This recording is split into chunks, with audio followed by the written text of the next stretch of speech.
തസ്മൈ ശ്രീ ഗുരവേ നമഃ. ഓം ശ്രീ സായിരാം.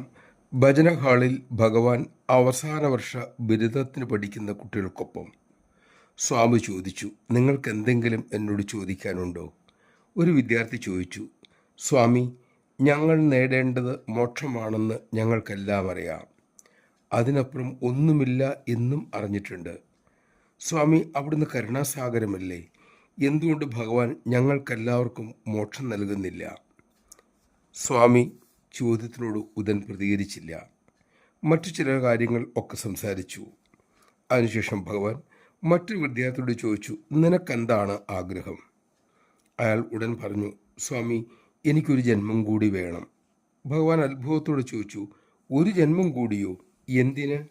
വിദ്യാർത്ഥി പറഞ്ഞു, എനിക്ക് എൻ്റെ രാജ്യത്തെ സേവിക്കാൻ ആഗ്രഹമുണ്ട് സ്വാമി. ഞാനിപ്പോൾ സ്വാമിയുടെ വിദ്യാർത്ഥിയാണല്ലോ. എനിക്ക് ആ അവസരം അങ്ങനെ നഷ്ടപ്പെട്ടു. അടുത്ത ജന്മം സൈനികനായി രാജ്യസേവനം നടത്തണമെന്ന് എനിക്ക് ആഗ്രഹമുണ്ട്. ഭഗവാൻ പറഞ്ഞു, കൊള്ളാം, നല്ല ചിന്ത.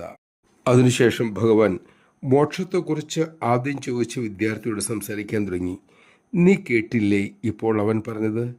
കൽപ്പവൃക്ഷത്തെ അരികിൽ ചെന്ന് കാപ്പിപ്പൊടി ചോദിക്കുകയാണ്. സ്വാമി ചിരിച്ചുകൊണ്ട് ചോദിച്ചു, നീ ചോദിച്ചതും ആ കുട്ടി ചോദിച്ചതും രണ്ട് കാര്യങ്ങൾ. അവന് വേണ്ടി ചോദിക്കാൻ നിനക്കെന്ത് അവകാശം? എല്ലാവർക്കും മോക്ഷം കൊടുക്കണമെന്ന് പറയാൻ നിനക്ക് അധികാരമില്ല.